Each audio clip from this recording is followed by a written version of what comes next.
បាទថ្ងៃនេះខ្ញុំសូមបង្ហាញតាក់ទងទៅលើរបៀបនៃការធ្វើជីត្រីផ្អាប់មួយដែលមានសារៈប្រយោជន៍សម្រាប់ទៅលើដំណាំទូទៅដែលវាសម្បូរទៅដោយសារធាតុអាសូតសារធាតុប៉ូតាស្យូមសារធាតុផូស្វ័រនិងពពួកគេហៅថាពពួកសរីរាង្គមានប្រយោជន៍ជាច្រើនដែលជួយជំរុញឲ្យរុក្ខជាតិនឹងដុះលូតលាស់បានល្អបាទអញ្ចឹងជីនេះគឺមានសារៈសំខាន់ឲ្យបងប្អូនជាកសិករអាចផលិតបានហើយវាសាមញ្ញទេសម្រាប់ការធ្វើជីហ្នឹងទី1គឺសម្ភារៈសម្រាប់ការផលិតទី1មានកបិតមានជ្រុញមានពីងមួយដែលមានគម្របអាចគម្រบบិទចិត្តបានបាទហើយ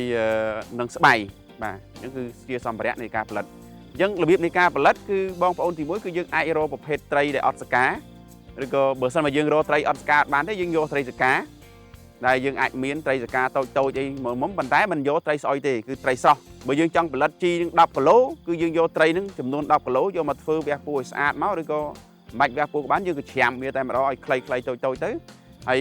ជាមួយនឹងស្ករល្ងូចំនួន10គីឡូដែរបាទអញ្ចឹងពេលដែលយើងរបៀបធ្វើគឺនៅពេលដែលយើងយកត្រីមិញយើងក៏ច្រាំវាឲ្យតូចឬក៏ហាន់វាឲ្យតូចមកយើងយកមកច្បល់ជាមួយនឹងស្ករល្ងូមិញហ្នឹងយើងច្បល់ធ្វើម៉េចឲ្យវាដូចយើងប្រឡាក់ត្រីអញ្ចឹងប្រឡាក់ត្រីសពអញ្ចឹងមកវាច្បល់ចូលសាច់តែមួយបានយើងយក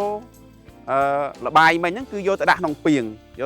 ងដែលមានគម្របបិទចិត្តបាទគម្របបិទចិត្តឬក៏មានវ៉ានមានអីសម្រាប់មូលតែម្ដង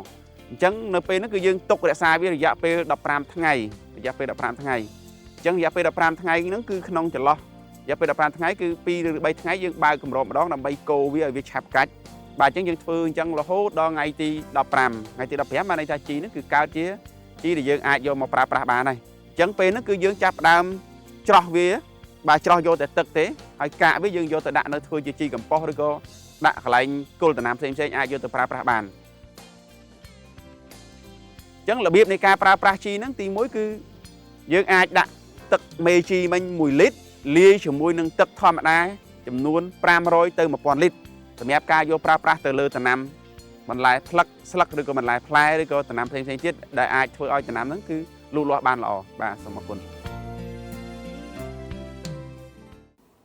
អស់លោកនាងជាទីគោរពលោកនាងទើបទៅធ្វើការទស្សនាអំពីរបៀបធ្វើជីកំប៉ុស្តទឹកអំពីត្រីផ្អាប់